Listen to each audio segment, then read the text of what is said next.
Hola a tots i benvinguts a un nou vídeo de Harry Potter en català. Avui us vinc a parlar de dos cosetes molt interessants i que trobo que no se n'han parlat gaire dintre de tot el que és el contingut de Harry Potter. Aquestes coses de les que venim a parlar són, primer de tot, l'arbre picabaralla i Calalfred. He vingut a parlar de Harry Potter, però em presento aquí a una camiseta de Friends.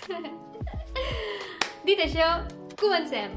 Anem a parlar, doncs, del picabaralla. El teniu tots super present. En castellà el coneixem com el Sauce Boxeador. El veiem, doncs, sobretot a la tercera pel·lícula de Harry Potter i el pres d'Azkaban.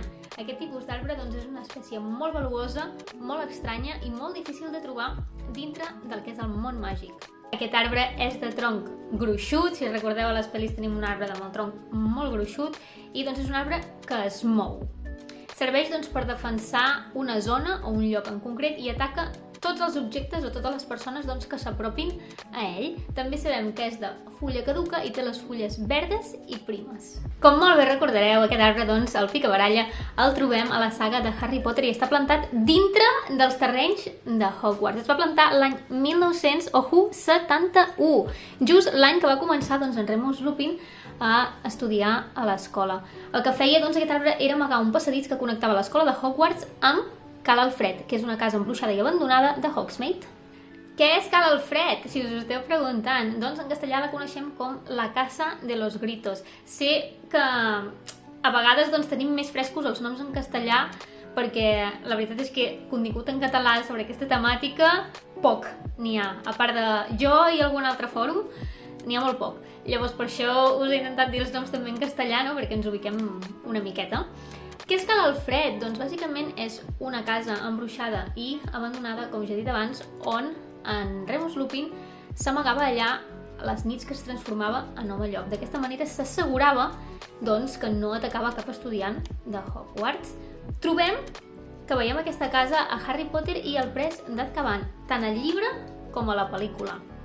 A la pel·lícula veiem, doncs, que en Sirius Black, que apareix en forma de gos, arrastra en Ron a dintre, doncs, d'aquest túnel subterrani que connecta amb Calalfred, juntament amb la seva rata, les Càvers, que després acabem descobrint que és en Ben Babau, un animag, doncs, que va trair a la Lily i en James Potter i que està del bàndol d'en Voldemort.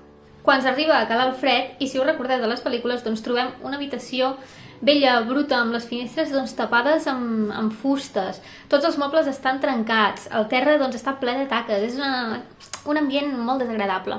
I el que volia representar això, doncs, bàsicament era com de frustrant era per en Lupin convertir-se en home llop i lo perillós que podia arribar a ser, que fins i tot destrossava, doncs, tota aquesta casa. Però tenia un truco, aquest arbre, i és que es podia immobilitzar. Com es feia? Doncs per fer-ho s'havia d'apretar una espècie de nus que hi havia a la base de l'arbre i després es quedava immòbil. A les pel·lícules es pot veure que en Lupin, doncs, li fa un encanteri i l'arbre es queda totalment immòbil, però realment els encanteris no li funcionaven, només es podia quedar immobilitzat si es tocava aquest nus.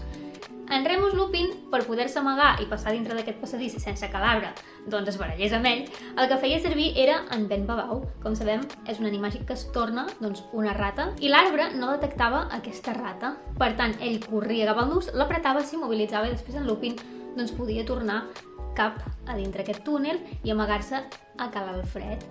Després ell ja no tornava a sortir, doncs, perquè sí que tenia por que l'arbre l'acabés picant i li fes mal.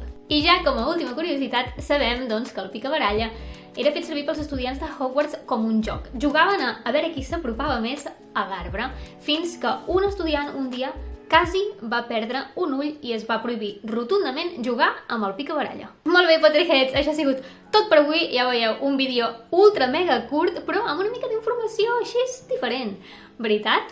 Espero que us hagi agradat molt aquest vídeo, que l'hàgiu gaudit i ens veiem a la propera. Malifeta feta! Adéu, adéu!